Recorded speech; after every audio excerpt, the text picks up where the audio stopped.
સ્વાગત છે exam today પર 25 એપ્રિલ 2026ના રિલેટિવ કરંટ અફેર્સની ડિસ્કશન આ વિડીયોમાં આપણે કરવાના છે. તો છેલ્લે સુધી વિડીયો સાથે બની રહેજો. કરંટ અફેર્સ ઇમ્પોર્ટન્ટ ટોપિક છે, દરેક એક્ઝામમાં પ્રશ્ન પૂછવામાં આવે છે. ટોપિક પર આવીએ. ક્વેશ્ચન નંબર 1 છે, અંગ્રેજી ભાષા દિવસ ક્યારે ઉજવવામાં આવ્યો? તો દર વર્ષે મિત્રો 23 એપ્રિલના રોજ અંગ્રેજી ભાષા દિવસ મનાવવામાં આવે છે.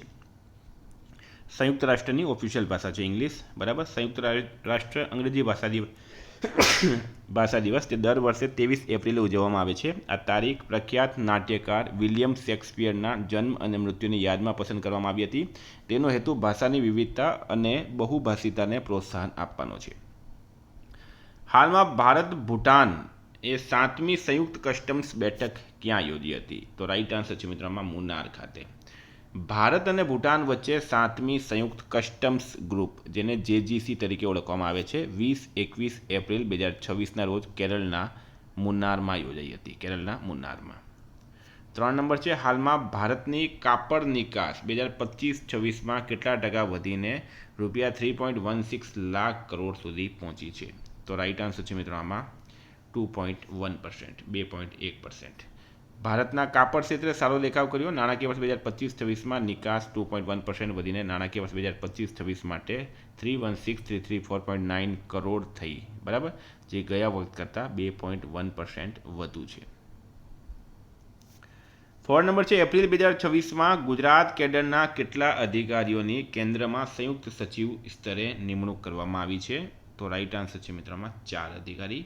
આ 4 અધિકારીના નામ છે વિપુલ અગ્રવાલ, પ્રદીપ સિંઘ IFS, હાર્દિક સતીશચંદ્ર શાહ અને ઉદિત અગ્રવાલ, બરાબર. 4 ગુજરાત કેડરના અધિકારી છે અને હવે એમને કેન્દ્રમાં સંયુક્ત સચિવ તરીકે નિમણૂક કરવામાં આવ્યા.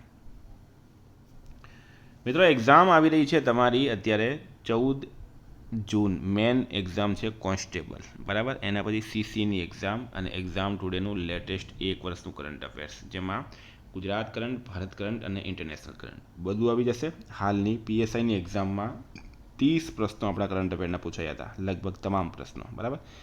એના તમારે સબૂત જોવાના છે. સબૂત જુઓ, ડેમો PDF જુઓ, પછી તમે કરંટ અફેર PDF ખરીદો. 1 મહિનાનો ચાર્જ ખાલી ₹25 છે. ગુજરાતમાં એકમાત્ર આપણી ચેનલ છે જેના ડેલી YouTube પર વિડીયો બને અને પછી આપણે કરંટ અફેર્સ પ્રોવાઈડ કરીએ. તો 9510411961 આ નંબર પર મેસેજ કરો. હાલમાં ભારત અને કયા દેશે MSME સહયોગ કરાર પર હસ્તાક્ષર કર્યા છે? તો રાઈટ આન્સર છે મિત્રો દક્ષિણ કોરિયા. ભારત અને દક્ષિણ કોરિયા. ભારત અને દક્ષિણ કોરિયા 20 એપ્રિલ 2026ના રોજ પોતપોતાના સૂક્ષ્મ, લઘુ અને મધ્યમ ઉદ્યોગ, MSMEનું પૂરું નામ છે medium small micro small medium enterprises, બરાબર. MSME ક્ષેત્રોને એકીકૃત કરવા અને વિકસાવવા માટે એક સમજૂતી કરાર પર ઔપચારિક રીતે હસ્તાક્ષર કર્યા. સાઉથ કોરિયાનું કેપિટલ છે સિયોલ, કરન્સી છે સાઉથ કોરિયન વોન અને પ્રેસિડેન્ટ છે લી જી મ્યુંગ. 6 છે, હાલમાં રાઉરકેલા સાયન્સ સેન્ટરનું ઉદ્ઘાટન કોણે કર્યું છે? તો રાઈટ આન્સર છે દ્રૌપદી મુર્મુએ. રાષ્ટ્રપતિ દ્રૌપદી મુર્મુએ 21 એપ્રિલ 2026ના રોજ ઓડિશાના રાઉરકેલાના પ્લેનેટોરિયમ અને વિજ્ઞાન કેન્દ્ર સહિત અનેક જાહેર માળખાકીય પ્રોજેક્ટ્સનું ઉદ્ઘાટન કર્યું છે. હાલમાં વર્લ્ડ પેરા એથ્લેટિક્સ ચેમ્પિયનશિપ 2027 ક્યાં યોજાશે? તો મિત્રો એ યોજાશે તાશ્કંદ ખાતે. વર્લ્ડ પેરા એથ્લેટિક્સ જાહેરાત કરી કે તાશ્કંદ 2027 વર્લ્ડ પેરા એથ્લેટિક્સ ચેમ્પિયનશિપનું આયોજન કરશે. આ ઇવેન્ટ જૂન 2027માં યોજાવાની છે. આ પહેલી વાર છે જ્યારે મધ્ય એશિયા આ પ્રતિષ્ઠિત ઇવેન્ટનું આયોજન કરશે. મિત્રો તાશ્કંદ ક્યાં આવેલું છે?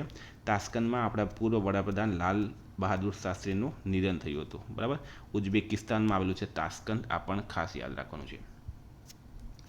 હાલમાં ભારતે ક્યાં 3D glass chip unit launch કર્યું? ભારત દ્વારા ક્યાં 3D glass chip unit launch કરવામાં આવ્યું?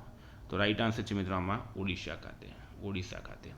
આ યુનિટ ઓડિશા રાજ્યના ઇન્ફોવેલી ભુવનેશ્વર ખાતે સ્થાપિત કરવામાં આવી. આ ભારતની પ્રથમ advance 3D glass semiconductor packaging unit છે. સ્ટારમાં કરી દેજો, આ વેરી ઇમ્પોર્ટન્ટ પ્રશ્ન છે. ભારતે કયા દેશને 2 ટન આવશ્યક તબીબી પુરવઠો પૂરો પાડ્યો? તબીબી એટલે કે મેડિસિન, બરાબર. તો ભારત દ્વારા 2 ટન મેડિસિન પુરવઠો હાલમાં તંજાનિયા દેશને પૂરો પાડવામાં આવ્યું છે. 21 એપ્રિલ 2026ના રોજ ભારતે દ્વિપક્ષીય આરોગ્ય સંભાળ સહયોગને આગળ વધારવા માટે તંજાનિયાની એક હોસ્પિટલને 2 ટન આવશ્યક તબીબી પુરવઠો પૂરો પાડ્યો છે. તાંજાનિયાનું કેપિટલ છે મિત્રો ડોડામાં, કરન્સી છે તંજાનિયન સિલિંગ અને પ્રેસિડેન્ટ છે શામિયા સુલુ હસન. 10 નંબર છે ગરિયા પૂજા દિવસ. ગરિયા પૂજા દિવસ આ રાજ્યનો પ્રથમ જનજાતીય તહેવાર છે. કયા રાજ્યનો? રાઈટ આન્સર છે મિત્રોમાં ત્રિપુરા રાજ્યનો. ગરિયા પૂજા દિવસ એ ત્રિપુરા રાજ્યનો પ્રથમ જનજાતીય તહેવાર છે. ગરિયા પૂજા દિવસ બરાબર ત્રિપુરા રાજ્યનો પ્રથમ જનજાતીય તહેવાર છે. આ તહેવાર ખાસ કરીને ત્રિપુરાની જનજાતિઓ દ્વારા ઉજવવામાં આવે અને કૃષિ સમૃદ્ધિ અને સુખાકારી માટે ભગવાન ગરિયાને પૂજવામાં આવે છે. સ્ટારમાં કરજો મિત્રો, આગળ પણ આ પ્રશ્ન એક્ઝામમાં પૂછાઈ ગયું છે. સીએમ છે માણિક શાહ. રક્ષા મંત્રાલયે એક કઈ કંપનીઓ સાથે આશરે 975 કરોડ રૂપિયાના એમઓયુ ઉપર હસ્તાક્ષર કર્યા? તો મિત્રો એક છે ભારત અર્થ મૂવર્સ લિમિટેડ અને બીજી છે electro pneumatics and hydraulic India private limited. પૂરી ડિટેલ માહિતી આપું તમને. રક્ષા મંત્રાલય આશરે 975 કરોડના એમઓયુનું પૂરું નામ છે મેમોરેન્ડમ ઓફ અન્ડરસ્ટેન્ડિંગ. કરારો નીચેના બે કંપનીઓ સાથે કરાર કર્યા બરાબર, આ એક અને આ બે. આ કરાર T-72 અને T-90 ટેન્ક માટે ટ્રાયલ સિસ્ટમ માઇન ક્લિયરિંગ સાધન ખરીદી માટે કરવામાં આવ્યો હતો, જે સેનાની ક્ષમતા વધારશે. લોરિયસ વર્લ્ડ સ્પોર્ટ્સ એવોર્ડ્સ 2026માં વર્ષના શ્રેષ્ઠ પુરુષ ખેલાડી કોણ બન્યા છે? હવે આ પણ સ્ટારમાં કરી દેજો બરાબર. લોરિયસ વર્લ્ડ સ્પોર્ટ્સ એવોર્ડ્સ 2026માં રાઇટ આન્સર છે મિત્રો કાર્લોસ અલ્કરાજ બરાબર. Laureus World Sports Man of the Year પુરસ્કાર કાર્લોસ અલ્કરાજને મળ્યો છે. Laureus World Sports Woman of the Year પુરસ્કાર આર્યના સબાલેન્કાને મળ્યો. Laureus World Team of the Year award Paris Saint જર્મનને મળ્યો છે અને Laureus World Breakthrough of the Year award Lando નોરિસને મળ્યો છે.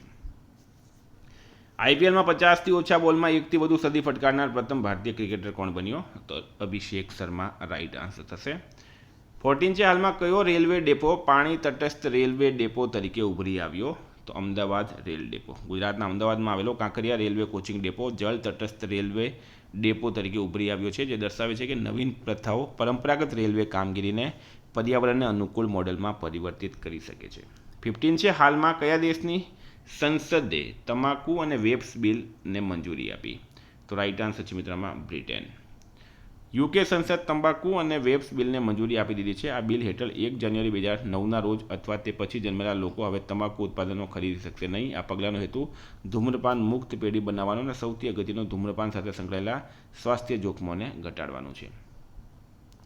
16 છે હાલમાં અટલ પેન્શન યોજના એ કેટલી નોંધણીઓ પાર કરી છે? તો રાઇટ આન્સર છે મિત્રોમાં 9 કરોડ.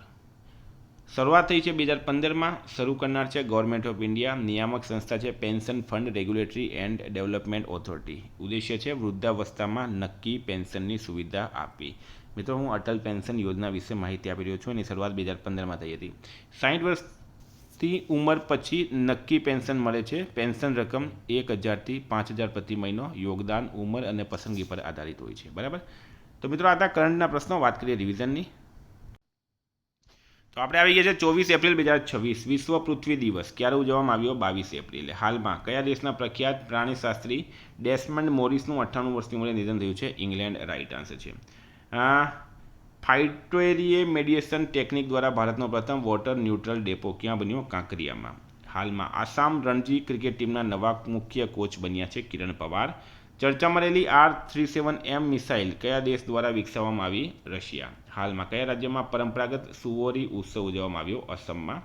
ભારતના 95માં ચેસ ગ્રાન્ડમાસ્ટર બની ગયા છે અરોન્યક ઘોષ. કયા રાજ્યના ભૂતપૂર્વ મુખ્યમંત્રી નાદેડલા ભાસ્કર રાવનું 90 વર્ષની ઉંમરે નિધન થયું? આંધ્રપ્રદેશ. હાલમાં શેખા તળાવ ભારતનું 99મું રામસર સ્થળ જાહેર કરવામાં આવ્યું, તે કયા રાજ્યમાં આવેલું છે? ઉત્તર પ્રદેશમાં.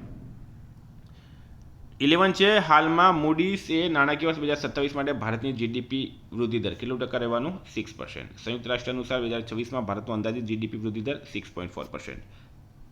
વર્લ્ડ ઇકોનોમિક ફોરમ દ્વારા કોને યંગ ગ્લોબલ લીડર 2026 તરીકે નામિત કરાયા? આર્થર લો રાઇટ આન્સર છે. ઓમેગા બોલ નામનું નવું 3 ટીમ ફૂટબોલ રમત ફોર્મેટ કોના દ્વારા રજૂ કરવામાં આવ્યું? આઈઆઈટી મદ્રાસ. HDFC લાઈફ દ્વારા કોને MD અને CEO? તો વિભા પાડલકર. હાલમાં યુકેમાં યોજાયેલી વર્લ્ડ ક્લાઇમેટ લીડર સમિટમાં ગ્લોબલ ગ્રીન આઇકનથી કોને સન્માનિત કરવામાં આવ્યા? સંતોષ કુમારને. 17 છે કયા દેશે ઘાતક શસ્ત્રોના નિકાસ પરનો પ્રતિબંધ હટાવ્યો? જાપાને. મિત્રો ગઈકાલે પ્રશ્ન પૂછાયો હાલમાં ISSF જુનિયર વર્લ્ડ કપ 2026 ક્યાંથી શરૂ થયું? કાહિરા રાઇટ આન્સર છે. આજનો પ્રશ્ન છે કયા રાજ્યમાં કેલમારિયા ગારોએન્સિસ નામની સાપની નવી પ્રજાતિ મળી? કેરળ, મેઘાલય, અસમ કે ઓડિશા? જવાબ કમેન્ટ બોક્સમાં જણાવો. વિદ્યાર્થી મિત્રો, વોટ્સએપ ટેલિગ્રામની લિંક ડિસ્ક્રિપ્શનમાં છે. PDF માટે 9510411961 પર કોન્ટેક્ટ કરો. Thank you. ફરી મળીશું. જય હિન્દ, જય ભારત.